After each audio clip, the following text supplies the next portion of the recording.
They're all in the last class, little bit section related to components of man instrumentation system was left.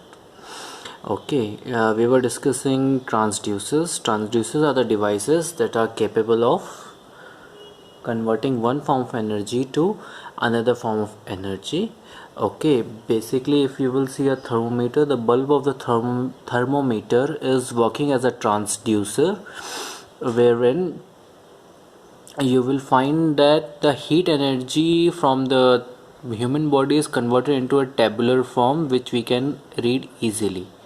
There are many other forms of transducers. For example, the mic of a mobile phone converts sound energy into electrical energy, and microphone converts the same electrical energy into sound energy.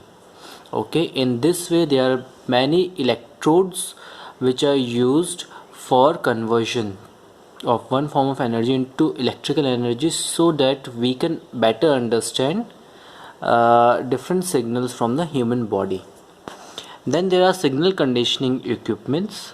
Okay, these are the instruments such as amplifiers that can modify or change electrical signals.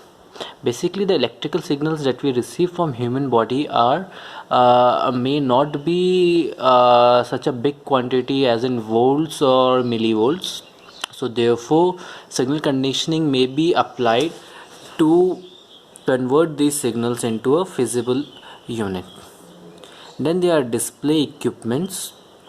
Display equipments are related to visualization of the parameter which we are measuring. Okay, the basic display equipment can be in the form of waveforms, display devices, measurement tables, etc. For example, if we are measuring the blood pressure, okay, the sphygmomanometer, the device which is used for measurement of blood pressure, uses a table in which we can mark what is the high blood pressure and low blood pressure. Okay, then there's recording, data processing and transmission equipment. It is used for recording the measurement information, transmit it from one location to another. Okay, if you want to have an example in this record, the bedside monitor which we use continuously is an example which records the data, and also we can transfer data from this. Then there are control devices. Where it is necessary or desirable to have automatic control of stimulus, the transducer, any other part of the main instrumentation system can control a system incorporated. It usually consists of feedback loop. Okay, so this type of system has a feedback loop, and it can control different parameters which are required. For example, we have seen that or we just discussed in the previous class that we discussed in the previous class that if we want to inject a particular liquid in a human body and we want to control it depending upon the condition, so these type of things are taken care with the help of control devices. Okay, the next topic that we are going to discuss, or which is the main focus of this video, is bioelectric potential. Bioelectric potential is actually ionic voltages produced as a result of electrochemical activity of a certain special type of cell. We all know that there are different compounds present in our human body, which can be mixtures of different elements of a periodic table. Now, the different elements of periodic table such as potassium, hydrogen, sodium, or maybe even oxygen or chlorine, they have their ionic forms, and because of the ionic form, electric potential can be generated. So since these elements are present in our human body as well, so they can result in production of electric potential within the human body as well. Okay, basically there are two types of action potentials that we are going to consider, two types of potentials or bioelectric potentials that we are going to consider here. One is resting potential and the other one is action potential. Okay, so first we are going to come to resting potential. Okay, there are certain types of cells within the body such as nerves and muscle cells which are encased in semi-permeable membrane that permits some substances to pass through the membrane while others are kept outside. Okay, now this semi-permeable membrane uh, prevents some of the large cells to enter the cellular body, and some of the large elements to enter the cellular cell, and it allows the transfer of small uh, elements such as potassium to enter the cell. Okay, now the cell is surrounded by sodium, potassium, chlorine. Chlorine and potassium, being the small sized elements, can easily enter into the cell. However, sodium, being a larger element, is prevented by the semi-permeable membrane to enter the cell. Okay, this results in few conditions, or you can say two different conditions as shown here. First, the concentration of sodium cell inside becomes much lower than the outside. This makes outside more positive than inside. Now, in an attempt to balance the electric charges, additional sodium enter the cell, causing more K plus ions inside than outside. But balance cannot be achieved within the cell. Equilibrium is reached with a potential difference accounting for the membrane negative inside and positive outside. Okay, so there is an equilibrium condition reached as shown in the figure below, in which there are negative ions on the inside of a cell and positive ions on the outside of a cell. Okay, this membrane potential is called resting potential of a cell. Its typical value may be around 70 millivolt or so. Okay, this potential is maintained until some external force disturbs the equilibrium of the cell. Generally, membrane potential varies in the cell ranging from minus 60 to minus 100 millivolt. Okay, we must see here that we are taking a negative sign only because we are taking the inside of a cell as a reference point, and since inside is negatively charged, therefore we are taking it as minus 60 or minus 100 millivolts. Action potential is the next type of potential which is encountered in the cellular. On application of a particular stimulus, the resting potential of the cell can be changed. So when a section of cell membrane is excited by the flow of ionic current or some externally applied energy, that is the stimulus, the membrane changes its characteristics and the membrane's pores, that is the semi-permeable membrane pores, increase in size. This allows the movement of sodium ions into the cell constituent an ionic current flow, and this results in a flow of ionic current that reduces the barrier of membranes to sodium ions. So much more sodium ions entered into the membrane.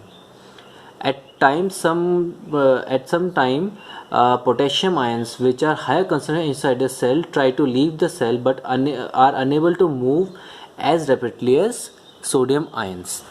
So what happens? Because the membrane pores have increased in size, sodium and ions enter into the cell.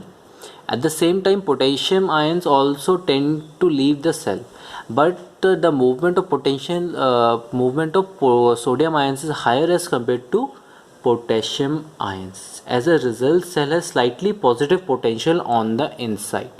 So this is the condition as shown here, which occurs where potassium ions are trying to leave but more and more sodium ions are entering into the cell. This results in a positive action potential of around 20 millivolt in the cell. The process of charging from resting state to action potential is called depolarization. So the complete process where more sodium ions are entering into the cell and making it more and more positive is known as depolarization. Now if we want the cell to return to its original state, the process of repolarization takes place. So once the movement of sodium ions into the cell membrane has stopped, equilibrium ionic current that lowered the barrier to the sodium ions are lost and the membrane reverts back. Okay, so once the stimulus is lost, the more sodium ions cannot flow into the cell and membrane pores again reach back to its original size. Now the quantity of sodium is very high inside the cell, so at this time an active process, that is sodium pump, takes place, which quickly removes the sodium ions from the cell, and as a result cell again becomes polarized. Okay, and thus it can have again a resting potential. So here's a graph which shows that a cell has a resting potential initially of around 70 millivolt, minus 70 millivolt. Due to the depolarization process, it receives an action potential of around plus 20 millivolt. Now, in this depolarization process, more and more sodium ions were entering into the cell. Thereafter, the process of repolarization takes place once we have removed the stimulus. Depolarization occurs only because of external electric field or external stimulus to the cell. So once action potential has been achieved and the stimulus has been removed, the process of repolarization starts, where sodium pump process takes place and removes excess of sodium ions from the body of the cell, and it again reaches its resting potential. Now, there is a very important term known as net height, which is required which we require to understand. Now, the net height is the difference between the potential of depolarized membrane at the peak of action potential and the resting potential. So, difference between the action potential and resting potential is known as the net height. Okay, for human hertz, repolarization time is around 150 to 350 milliseconds. So, it is a very quick process. In other activity, it may be even more less, or it may be around 1 millisecond as well. Okay, then another term is absolute refractive period. Following the generation of action potential, there is a brief period of time during which the cell cannot respond to any new signal. Okay, so this is known as absolute refractory period. So if we are sending stimulus very quickly or in quick successions, then at that time the cell may not be able to respond to every stimulus, and it may need a resting time.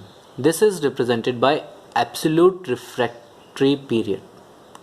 Then there is a term known as relative refractory period, during which another action potential can be triggered. So it is a time which constitutes that how much time is required for the cell for which it can differentiate between two action potentials and can work properly. Now there are few bioelectric potentials which we will be going to study in deep. These will be related to electrocardiogram, electroencephalogram, electromyogram. Okay, ECG is for human heart, EEG is for human brain, EMG is for human muscles. Okay, there are others as well. We will see if we will be able to cover them all. For the next class, we will be discussing different type of electrodes that can be used in human bodies and what are their requirements and so on. Thank you.